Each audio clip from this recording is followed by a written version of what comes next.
So we have a tree that needs to come down, and it's important that we, again, speak in terms of a plan. And before you fell a tree, we want to walk down through the plan to get to step 5 and say, yes, I'm going to proceed because I'm competent and confident in doing so, or no, I'm not going to proceed and I need help, whatever that might be. So I want you to know that this is not a magic wand. It's merely a process to get you through to step 5 to say, yes, I'm going to proceed, or no, I'm not. If you look at my tree here, what would be the first thing that you do before you want to fell a tree? I mean, you come up to a tree here, the knees comes down. What's the first thing that you would do? Yeah, I mean, site analysis is good, or determine your hazards and obstacles, right? Hazard is something that can cause a problem to you. An obstacle is something that you can cause a problem to. In many terms and times, power lines, for example, are both a hazard and an obstacle. You want to determine hazards and obstacles in keeping to a plan that approaches this from a safe side or safe distances, as well as you need to have a place for the tree to go. If you're working out in the woods and you have nothing but trees, the only obstacle really you might have are other trees. You need to have a place where the tree will go. So hazards and obstacles assessment or site analysis will help assess where you want the tree to go. So if you look at my drawing here, you've got power lines to the left. I can't go that way. I've got a fence behind me. I can't go behind me. You want to take information about the condition of the tree. Does the tree have flare at the base, meaning a good healthy environment it's on?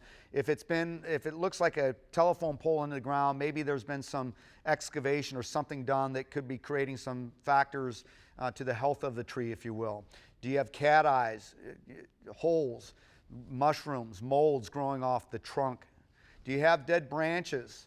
Widowmakers, as they would call. These are the things that would come straight down as the tree moves. We want to make sure that you were aware and have taken information on that. How about wind? Can wind help you or hurt you? I mean, yeah, it can either or. Now, I don't disagree with you that when I come up to a tree, I want the tree to go in the direction of the lean. It looks like that tree is leaning a little bit to the right. If I can do so, and in this case, the wind would actually be helping me push it that direction.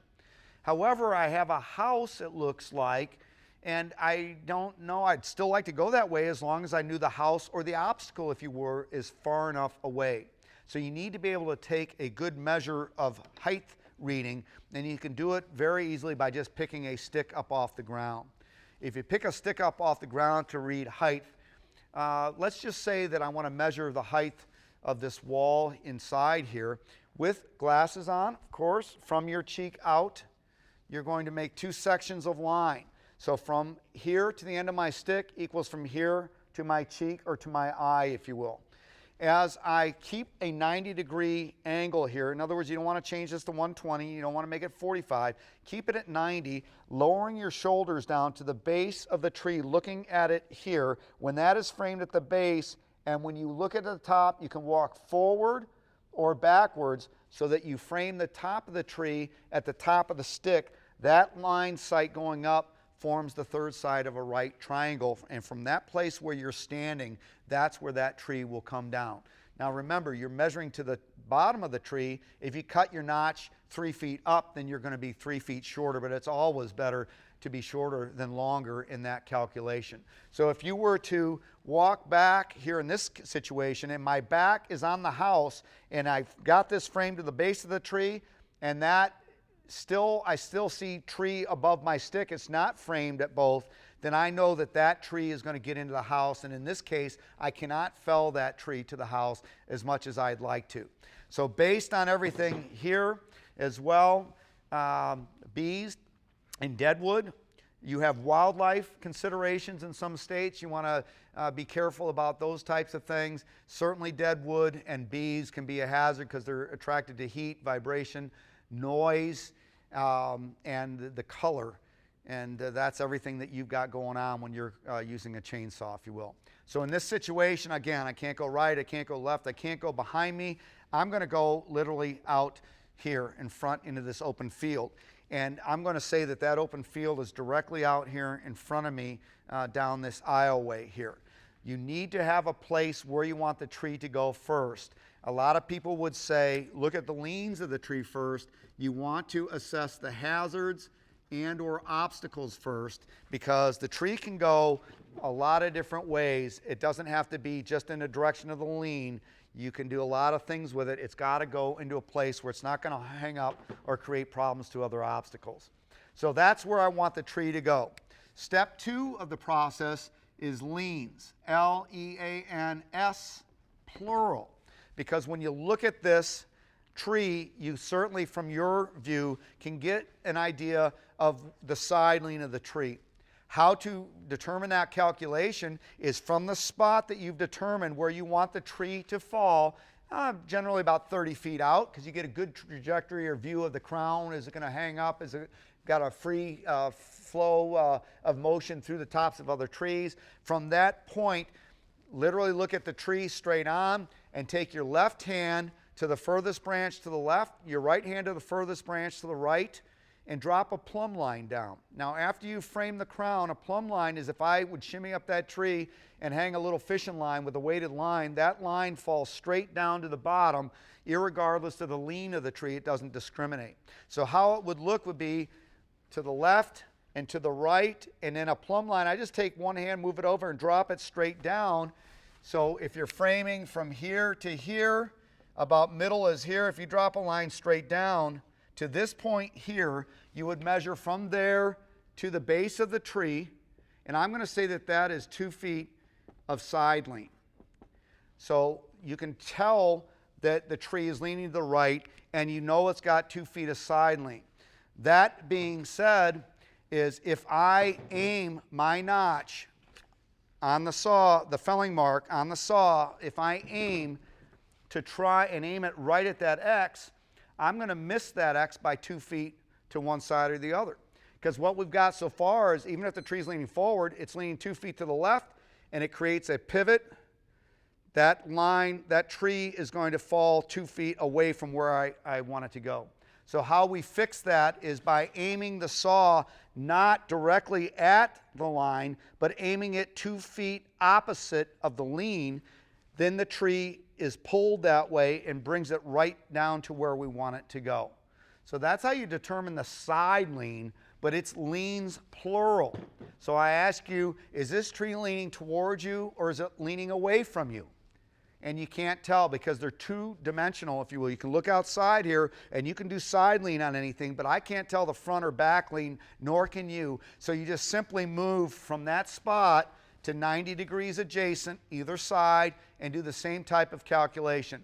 One hand to the back branch, one hand to the forward branch. You got that frame now. Take one hand to imaginary point equicenter, which is going to drop a plumb line straight down. I'm going to say that that line comes down 4 feet behind the tree.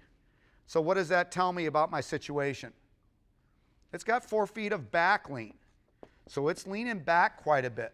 So I got a situation now where the tree is back 4 feet, to the left 2 feet, to get it to go to that spot in the center. Okay? Leans, plural. Step 3 is the planned retreat, or what we would call escape route. If you look at this tree leaning that way, as it is moving, and it's leaning to the left, as it's moving, there's a chance, if it does break free from the base, there is a chance that this tree is going to fall to the left of where I want it. It's going to go to the side lean side of the tree. So that becomes the bad side of the tree. We want to, when we can, escape to the good side at a 45-degree angle to 15 feet, if you will, distance.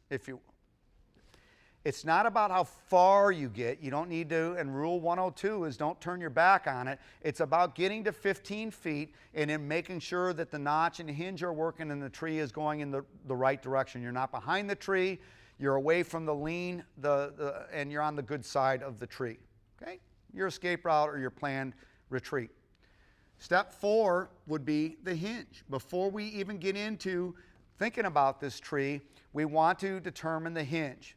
Again, the hinge calculation is 10% of the DBH. DBH, diameter breast height, is at 4.5 feet above the ground. So I'm going to just measure that tree at 4.5 feet above the ground. If it is 20 inches diameter, 10% of 20 is 2. So we would want the hinge plan of our tree. Here's again looking through the top of it. We would want it to be 80% across the face, and we would want the hinge to be 10% of that diameter uniform all the way across. So you got to know, on a 20-inch tree, that hinge would be 2 inches wide, a little bit wider. On a 30-inch tree, 3 inches. On a 10-inch tree, 1 inch. Because too thick creates too much wood, and the leverage at the top as the tree is moving can create a snap and bind because the hinge is too thick to allow movement, but you don't want it too thin because you have to have it holding all the way down as well. It has to be right at that 10% DBH, if you will. So that's our hinge calculation. And then our back cut plan is step 5. And the back cut plan is, once you put the notch in the tree, you need to say, am I going to cut this tree from the back to the front? Or what am I going to do and what do I need? Now in this situation, we've got side lean. We know how to deal with the side lean by aiming one way or the other to offset that amount of lean. And the front to back lean, that becomes another issue entirely. I mean, if you have a tree leaning back 4 feet and it's going that way, at a minimum, you have to pull this thing 4 foot an inch before it goes on its own. So if you have a rope in a tree, a good rule to remember is to have that rope at twice the length of the tree. You know how to measure the height of the tree. You can double that. You don't want a rope pulling that's too short for obvious reasons. And you also want to manage where that rope is set. I mean, too tall, you can get it into flimsy branches or crotches and pull the crotch out or break the crotch out of it, or it's not enough wood fiber to hold to pull it. And too low, you start losing your mechanical advantage. So you've got mechanical advantage up high, you lose it coming down low, so it becomes a game of you need to be not to the tippy top, but somewhere where you have a stout enough branch. Don't come down too low because you lose mechanical advantage, and that way you can get the tree to come over the 4 foot in this case for it to ride on the way down. Now that's the next point. If you've got a rope in the tree, you can pull it up to 4 foot and an inch. But if I aim my notch directly at the point where I want the tree to go, and this tree is leaning to the left, I can pull it up over top dead center, but that tree is going to go to the left now when I let it go, because you can pull it up, but as soon as it goes, it's on its own. You can't pull it fast enough and keep tension on it, enough pre-tensioned all the way down. It's going to go, you're going to lose it to some drift to the side lean, if you will. So what you have to do with the rope in this case even is, you have a rope tied in, you'd still, when you put the notch in the tree, you still angle that notch 2 feet to the right, because after you pull the tree or use mechanical advantage such as come along or winches or certain types of apparatus, it's on its own and it's going to go in the direction of the side lean. You're not going to have control all the way down because you can't pull it down that fast. So that's rope. A lot of people would say, how do you deal with the back lean? Well, you use machinery. Get the bucket truck. Well, you know, most of them get up about 25 feet. Say you've got a tree that's 80 foot tall, we'll say here, and we could measure that, right? I mean, if you got a tree that's 80 foot tall and with leaning 4 foot back and you can only get the bucket up 25 feet, I mean, you don't have much mechanical advantage, and that's where your rollover protection comes in, because a lot of times it just pushes that tree back over and on top of you, if you will. I like using wedges.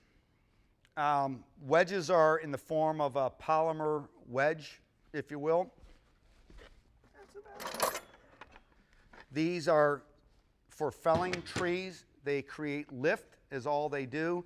They're not for splitting wood. They're polymer, if you will. If the chainsaw comes in contact with the wedge, it has no bearing on the sharpness of the chain. It's going to keep cutting sharp and everything's good to go, if you will.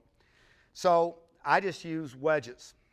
Now, my question is, if you've got a tree that's leaning back 4 feet and 2 feet to the right, we know we got to move the top 4 foot and 1 inch before it goes over on its own. You have to, as part of your plan, you have to calculate the segments of the tree, or you have to understand, you have to know how many of these wedges are you going to use to get that tree to go up and over. So let me just ask you, say you got a tree 80 foot tall, let's just use that. So you're going to put a notch in here, right this, and you're going to aim 2 feet opposite of where you want it to go to compensate for that side lean. Say the tree is 12 inches DBH at breast height, 4.5 feet. So right off the bat, you're saying that your hinge needs to be 10% of 12 or just slightly over 1 inch. 1.2 would be the exact, but it doesn't have to be that precise. A little more than 1 inch or about 1 inch, if you will. Now there's all kinds of considerations that come into play regarding wood fiber, pine versus hardwood, all that kind of thing with species. But for the general rule of thumb, 10% of the DBH is going to get us to where we need to be. Thin enough to hold and move, but not too thick to where it's going to snap and break. So if the tree is 80 foot tall and it's 12 inches wide, the segment of the tree, a segment is nothing more than a square. The segment is based on the diameter at breast height, DBH. So if at DBH I have a 12-inch diameter tree, I have essentially a 12-inch imaginary segment that I'm dealing with in the tree. If you have a square, and this is 5 inches by 5 or 4.5 by 4.5, whatever it is, whether it's 4 feet by 4 feet, if it's square, if I push up on the bottom of this square, it moves the exact amount at the top of the square, wouldn't you agree? If I push up on this 1 inch, it moves 1 inch at the top of this wedge. So figuring the segment of the tree, I say it's 12 inches diameter. I got a 12-inch segment in that tree. My next question is, how many of these go to the top of an 80-foot tall tree? Yeah, 80 of them. 80 segments go to the top of that tree. So I want you to look at this.